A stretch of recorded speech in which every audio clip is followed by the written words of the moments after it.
2024च्या होऊ घातलेल्या विधानसभेच्या निवडणुकीत प्रचाराचे चांगलेच वारे वाहू लागले आहे. उद्धवजी ठाकरे वैजापूर येथे येणार असल्याचे समजताच मोठ्या प्रमाणात लोकांची गर्दी जमा झाल्याचे दिसून आले. त्यामुळे मशाल पेटली असेच म्हणण्याची वेळ या मतदारसंघात निर्माण झाल्याचे दिसून आले. गंगापूर वैजापूर विधानसभा मतदारसंघातील उमेदवार दिनेशजी परदेशी यांच्या प्रचार सभेच्या प्रसंगी उद्धवजी ठाकरे यांनी तुफान गर्दीत आपली तोफ डागत विरोधकांवर जोरदार निशाणा साधला आहे.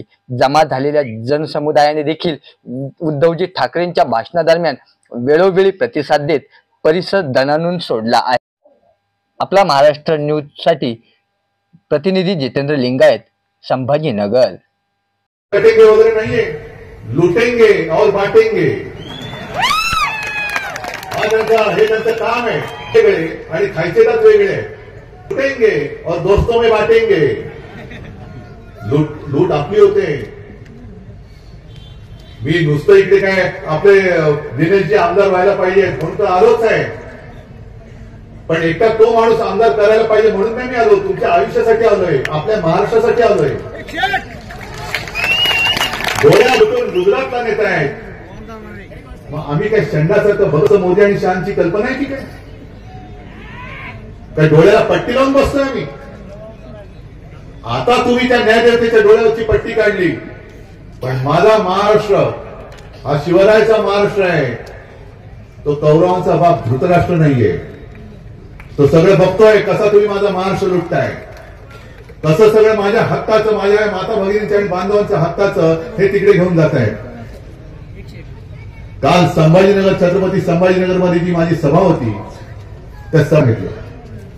याच छत्रपती संभाजीनगरमध्ये मेडिकल डिव्हाइस पार्क आपण आणत होतो. मेडिकल डिव्हाइस पार्क असं पटकन सांगितलं कोणाला कळणार नाही, पण तो आपण संभाजीनगरमध्ये आणत होतो. आणि तो जर का आला असता, प्रकल्प आला असता, तर नुसता तो प्रकल्प नाही, इतर ज्या काही गोष्टी लागतात, म्हणजे असं एखादं ट्रॅक्टर म्हटलं की ट्रॅक्टरला कसं स्टेरिंग बनवणारे छोटे छोटे लघु उद्योग पण आपल्या छत्रपती संभाजीनगरमध्ये आले असते. आणि एक उद्योग जर का आला, मराठवाड्यातल्या जवळपास 1 लाख युवांना आणि युवतींना तिकडे रोजगार मिळू शकला असता. गेला कुठे? गुजरात. बसा तुम्ही. भाई और बहनों, आपसे वोट चाहिए म्हणजे मी तुम्हाला भिकेला लावीन, पण मत मला द्यायचं. ही अशी सगळी कपट कारस्थानी माणसं. कारण त्यांना माहिती होतं की उद्धव ठाकरे जोपर्यंत मुख्यमंत्री आहे तोपर्यंत मोदी शहा काय आणखी कोणी जरी आला तरी महाराष्ट्राकडे ते वाकड्या नजरेने बघू शकत नव्हते. एवढे ठामपणाने मी त्यांच्या आणि महाराष्ट्राच्या मध्ये उभा होतो आणि पुन्हा राहीन, आज सुद्धा आहे. द्यायच्या गोष्टी खूप आहेत. जसं कालच मी जाहीर केलं की सोयाबीन असेल, कापूस असेल, एक 8-10 दिवस थांबा, मी तुम्हाला हमीभाव देऊन दाखवतो. मी देतो तुम्हाला. कांद्याचा सुद्धा प्रश्न आहे. कांद्याचे भाव आता शेतकऱ्यांसाठी पडत चालले, पण बाजारामध्ये वाढत चालले. बरं, मोदीजी म्हणाले ते लोकसभेला 400 पार, पण लसूण गेला 400 पार. त्यांनी ऐकलं तुमचं आणि तोच गेला 400 पार. जाने दो मोदी को नहीं, जमे हम मैं करके दिखाता हूं. चालले, वाढत चालले, वाढत चालले. आणि यांचे नुसतं आम्ही थापा ऐकत ऐकत ऐकत ऐकत ऐकत ऐकत नुसतं आंधळेपणाने मत द्यायचं आता सोडून द्या. तुम्ही मत देणार आहात ते परदेशीला नाही, तुम्ही मत तुम्हाला स्वतःला देणार आहात. मत तुमच्या आयुष्याला देणार आहात. मत तुमच्या मुलाबाळांच्या भवितव्याला देणार आहात. आणि परदेशीजी, तुम्ही जसे आज झालात, भाजपात होतात, सिल्लोडला गेलो तिकडे बंतर आले, भाजपात होते. अनेक भाजपचे कार्यकर्ते त्यांना पटत नाहीये. म्हणाले काय करायचं, आम्ही आयुष्य आम्ही पूर्णपणे खपतो आहोत. जो भाजप आम्ही रुजवला, पोचला, जोपासला, आमच्या डोक्यावरती नुसते उपरे नाहीत तर गद्दार आणून बसवत आहेत. गद्दार. इकडे सुद्धा गद्दार, हातामध्ये ग्लास घेऊन नाचणारा गद्दार. सिल्लोडमध्ये सुद्धा गद्दार, गोरगरिबाला छळणारा गद्दार. सुप्रिया सुळेला शिवी, अगदी टीव्ही समोर बेधडकपणाने शिवी देणारा गद्दार. आणि अशा गद्दारांच्या प्रचाराला आपल्या हिंदुस्थानचे पंतप्रधान येतात याच्यासारखी दुसरी लज्जेची गोष्ट नाहीये. अरे 50 खोके आता सुटे पैसे झालेत त्यांना. 50 खोके आता सुटे पैसे झालेत. पण आता जोर जोरात 50 खोके नॉट ओके. एकदम ओके नाही. आता आपली वेळ आली. आता आपली वेळ आली आणि या वेळेला आपली आता सटकली पाहिजे. बरोबर. आता माझी सटकली. आता हा क्षण आलेला आहे. हा क्षण आलेला आहे.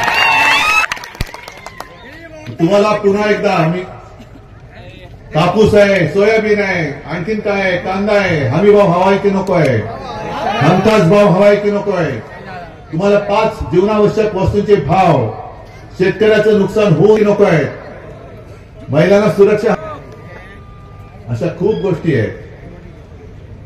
पण आज मी नुसतं बोलू शकतो. आज माझ्याकडे मी नेहमी सांगतो की काही अधिकार नाही, काही नाही, काही नाही, तरी सुद्धा ही गर्दी माझ्यासाठी येते. आणि मी तुम्हाला जी वचनं देतोय ह्या गर्दी आणि आपल्या या नात्याच्या भरोश्यावरती मी देतोय. मी प्रत्येक सभेत विचारतो तसं तुम्हाला विचारतोय. ही जी काही मी वचनं देतोय यापुढे महाराष्ट्राला देऊ की नको? नाही, द्यायला ठीक आहे. पण मी म्हणजे काय भाजप किंवा मिंदेवाला नाहीये बोलून निघून जाणारा. मी जे बोलेन ते मी करून दाखवेन. पुन्हा शेतकऱ्यांना कर्जमुक्त करून दाखवेन. पुन्हा करून दाखवेन मी. पण मी हे बोलतोय हे तुमच्या सगळ्यांच्या भरोश्यावरती बोलतोय. म्हणजे मी मगाशी बोललो ना, इथून इकडे फिरल्यानंतर सगळीकडे गर्दीच गर्दी. या पण तुम्ही मला जर का आमदार दिला तर मी तुम्हाला काहीतरी देऊ शकेन. तर मी तुम्हाला देऊ शकेन. नाहीतर या नुसत्या पोकळ घोषणा आणि पोकळ आश्वासन हे माझ्या रक्तात नाही. तुम्ही मला जर का हातात ताकद दिली तर आणि तर मी तुमच्या भविष्यामध्ये काहीतरी चांगले बदल करू शकतो. आणि त्याचसाठी निशाणी काय? गद्दार सगळं चोरून तुमचं आयुष्य चोरताय. तुमचं सुख त्यांनी चोरलेलं आहे. तुमचं समाधान त्यांनी चोरलेलं आहे. आणि त्या चोरांनी आपली जुनी निशाणी घेतलेली वडिलांचा फोटो सुद्धा यांनी चोरलेला आहे. याचं कारण मला माझ्या वडिलांचा अभिमान वाटतो. गद्दारांना बरं ठीक आहे, माझ्यावरती आरोप केले, यांनी काय केले, यांनी काय केलं. मी खुलेआम विचारतोय. मी 2.5 वर्ष मला जी काही मिळाली होती करोना सकट, त्याच्यामध्ये मी काय केलं होतं काम ते तुम्हाला पटत होतं की नव्हतं? एकदा हो नाही सांगून टाका. कारण मला खोटं बोलण्याची सवय नाही आणि काही लपवायची गरज नाहीये. करोना काळ दुर्दैवाने असा काही बिकट होता की सगळ्यांना घरामध्ये बसवायला लागत होतं. मग ते जे माझ्यावरती आरोप करतायत घरी बसून राहिले, घरी बसून राहिले, पण मी घरी बसून या सगळ्यांची घरं वाचवली. तू आता घरं फिरतोय सगळं वणवण वणवण आणि घरं फोडतोयस, गद्दारी करतोयस. माझे कुटुंब माझी जबाबदारी हे यांच्या कुटुंबापुरते आहेच. आणि हे माझं कुटुंब आहे. पूर्ण महाराष्ट्र माझं कुटुंब आहे. आणि या कुटुंबाची जबाबदारी मी तेव्हाही घेतली होती आणि यापुढे सुद्धा घेतल्याशिवाय राहणार नाही. आणि माझं कुटुंब आहे.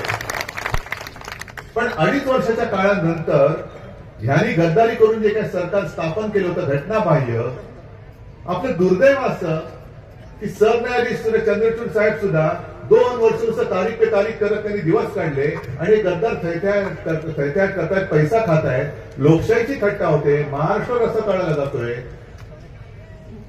पण चंद्रचूड साहेब बाहेर नुसते भाषण जोडत होते. कायदा कसा पाहिजे, तुमच्याकडे जे काय आहे ते तिच्याकडे तुमचं लक्ष नाही.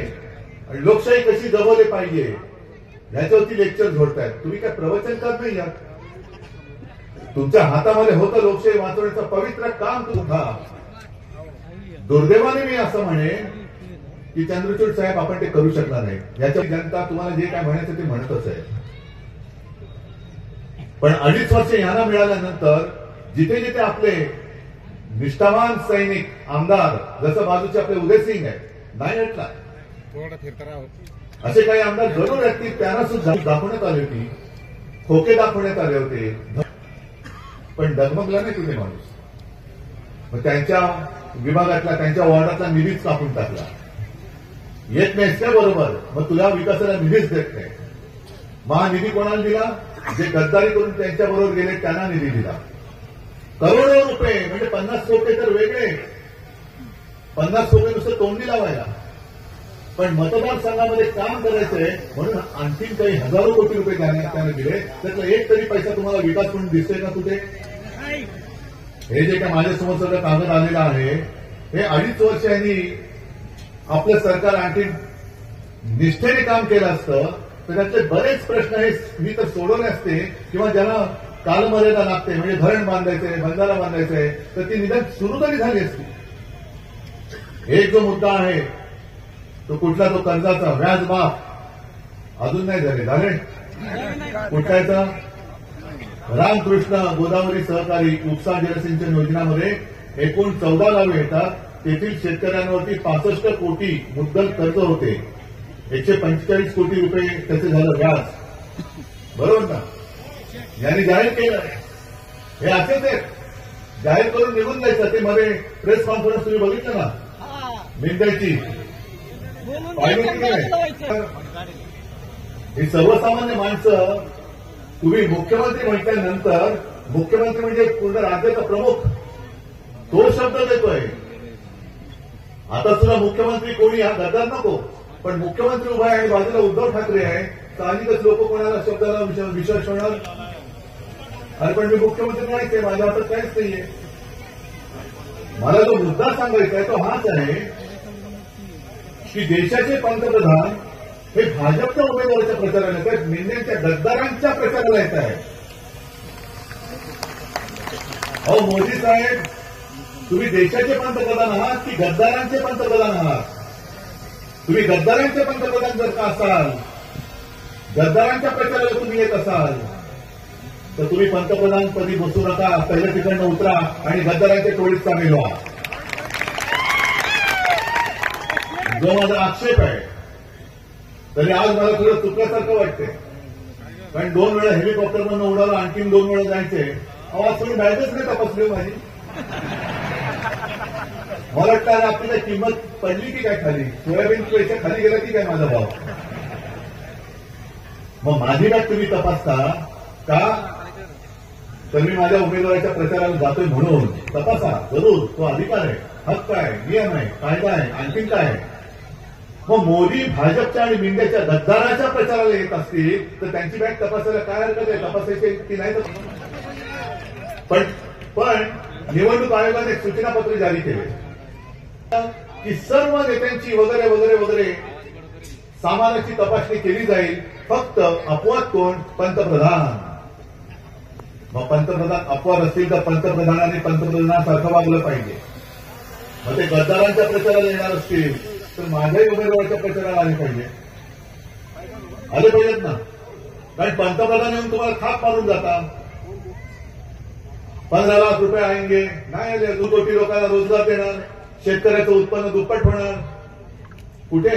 जुमला नामाज त्यांचा जर का असेल आणि सर्वसामान्य पक्षाच्या कार्यकर्त्याप्रमाणे ते प्रचाराला येत असतील तर तो सर्वसामान्य नागरिक म्हणून त्यांची बॅग तपासली गेलीच पाहिजे. ही लोकशाही आहे, ही लोकशाही आहे.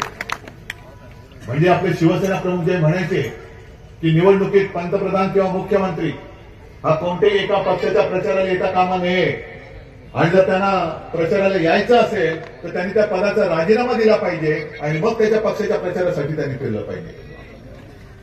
याच्यात चुकीचं काय, खोटं काय? आज सुद्धा इकडे सोयाबीन पिकवणारे शेतकरी आलेत की नाही आलेत? कापूसवाले किती आहेत? सगळे कापूसवाले आहेत. सगळ्या आनंदात असणार रे बाबांनो. अरे तुमची खरेदी वेळ झाली की नाही?